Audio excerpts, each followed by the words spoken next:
Matatanda ang hiniling ng opisina ni Vice President Sara Duterte sa tanggapan ng COA, Commission on Audit 5 buwan ang nakalipas na imbestigahan ang tila maanomalyang pagbili ng DBM, Department of Budget and Management ng overprice at mababang kalidad na laptop na para sana sa pagtuturo ng mga guro sa panahon ng pandemic. Direktiba ni Vice President and Secretary Sara Duterte na magpadala na ng fraud audit request sa COA.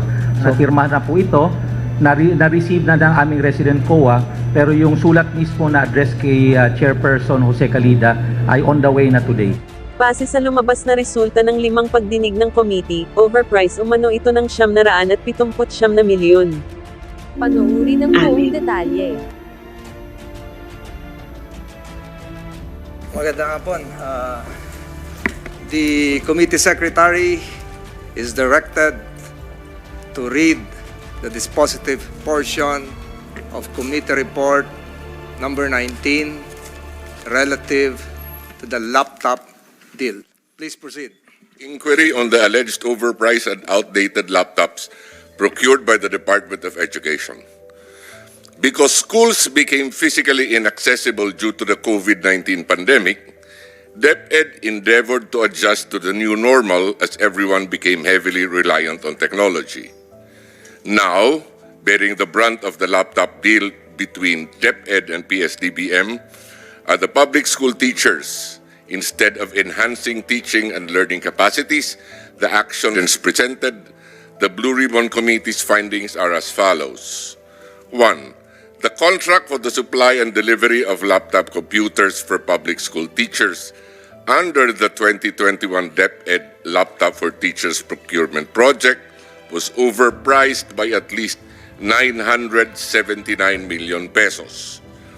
There is sufficient basis to believe that there was a conspiracy to facilitate and or generate an overprice, which indicates manifest partiality, evident bad faith, and or gross inexcusable neglect on the part of senior officials and staff of the DEP-ED and the PS-DBM.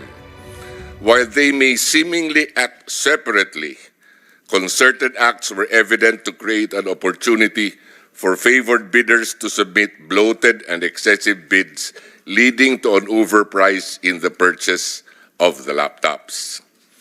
The repeated changes by DEP-ED in the use and allocation of the 2.4 billion pesos from tablets to mobile connectivity loads for students and then to laptops for teachers is highly arbitrary, unjustified, improper, and not beneficial to DEP-ED teachers and students. Number 4, the outsourcing of procurement tasks by DEP-ED to PS-DBM contravenes Section 7.3.3 of the 2016 Revised Implementing Rules and Regulations of Republic Act 9184, as DEP-ED has the proficiency and capability to undertake the procurement. Further, rather than hastening the procurement, the transfer to PS-DBM delayed it. The Memorandum of Agreement entered into by DEP-ED and PS-DBM dated 16 February 2021 was antedated as it was only signed on 28 May 2021. Thereby making the procurement activities conducted irregular and questionable. In this regard, the obligating of the funds supposedly for the procurement of the laptops on 18 February 2021 without the said Memorandum of Agreement in place is likewise irregular and questionable. The increase of the unit price component of the approved budget for the contract from 35,036 pesos at 50 centavos to 58,300 pesos, which caused the reduction of the quantity of the laptops, is highly irregular. It was generated from a manipulated market survey and price analysis of PS-DBM, which was accepted and approved by DEP-ED without question.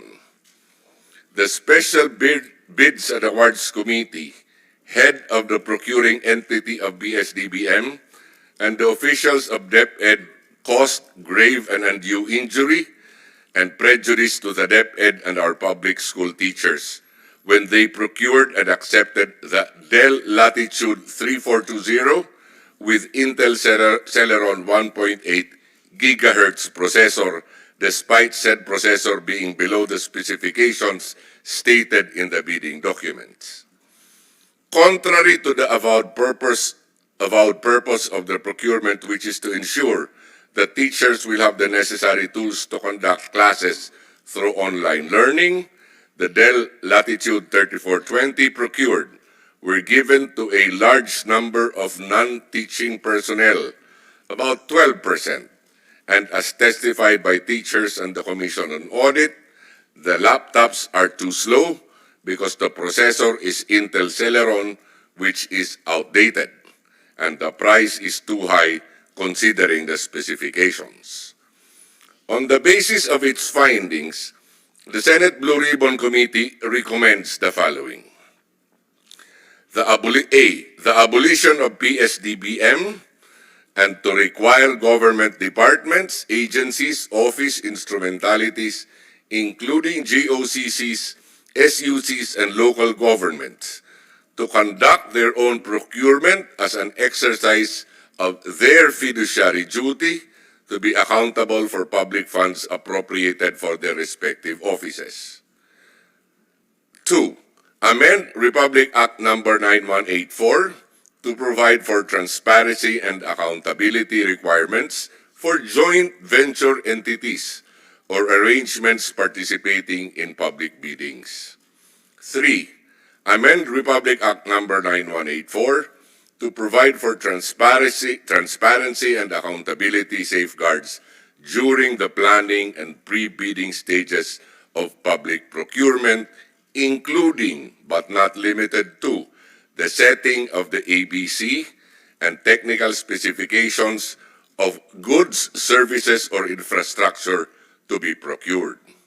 Number 4, recovery of the overprice in the amount of at least 979 million pesos as proceeds of corruption, and the amount actually recovered to be placed in a special National Teachers Trust Fund to support the health and medical needs of public school teachers and the educational needs of their children through a special scholarship program. Next, the immediate conduct of a special fraud audit by the Commission on Audit to examine the various accounts and financial documents related to the overpricing of the laptops and determine relevant accountability. Next, request an AMLC, Anti-Money Laundering Council investigation on the overpriced procurement, including an inquiry into bank deposits of the public officials identified in this investigation.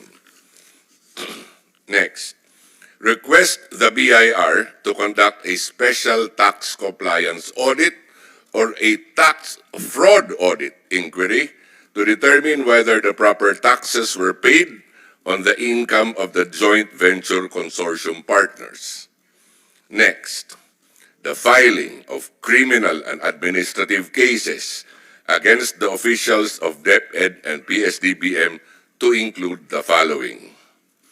1 count of violation of Section 3E of Republic Act No. 3019, otherwise known as the Anti-Graft and Corrupt Practices Act, against the following officials of the Department of Education. 1. Former Undersecretary Alain Del B. Pascua. 2. Undersecretary Annalyn M. Sevilla. 3. Former Assistant Secretary Salvador C. Malana III. 4. Director Abram Y. C. Abanil. The following officials of the Procurement Service and the Department of Budget and Management. 1. Former OIC Executive Director Lloyd Christopher A. Lau. 2. Former OIC Executive Director Jason Mer L. Uwayan. 3. BAC Chairman Ulysses E. Mora, as well as the other members of SBAC-1 and SBAC-TWG and Secretariat, whether from DEP-ED or from PS-DBM. Number 4, Engineer Marwan O. Amil. And principals, representatives, and agents of the joint venture consortium partners or other private parties who may have concluded and or conspired as supported by competent evidence with the above-mentioned officials. One count for the violation of Section 3G of Republic Act 3019, otherwise known as the Anti-Graft and Corrupt Practices Act, against the following officials of the Department of Education. 1. Former Undersecretary Alain Del B. Pascua. 2. Undersecretary Annalyn M. Sevilla. 3. Former Assistant Secretary Salvador C. Malana III. The following officials also of the Procurement Service and the Department of Budget and Management: former OIC Executive Director Lloyd Christopher A. Lau, former OIC Executive Director Jason Mer L. Wayan, BAC Chairman Ulysses E. Mora, as well as the other members of SBAC-1 and SBAC-TWG and Secretariat, whether from DEP-ED or PS-DBM, as well as principals, representatives, and or agents of the joint venture consortium partners or other private parties who may have colluded and or conspired as supported by competent evidence with the aforementioned officials. One count of falsification of public document by a public official defined and penalized under Article 171 of the Revised Penal Code against the following officials of the Department of Education. Number 1, Undersecretary Annalyn M. Sevilla. Number 2, former Executive Assistant Alec Ladanga.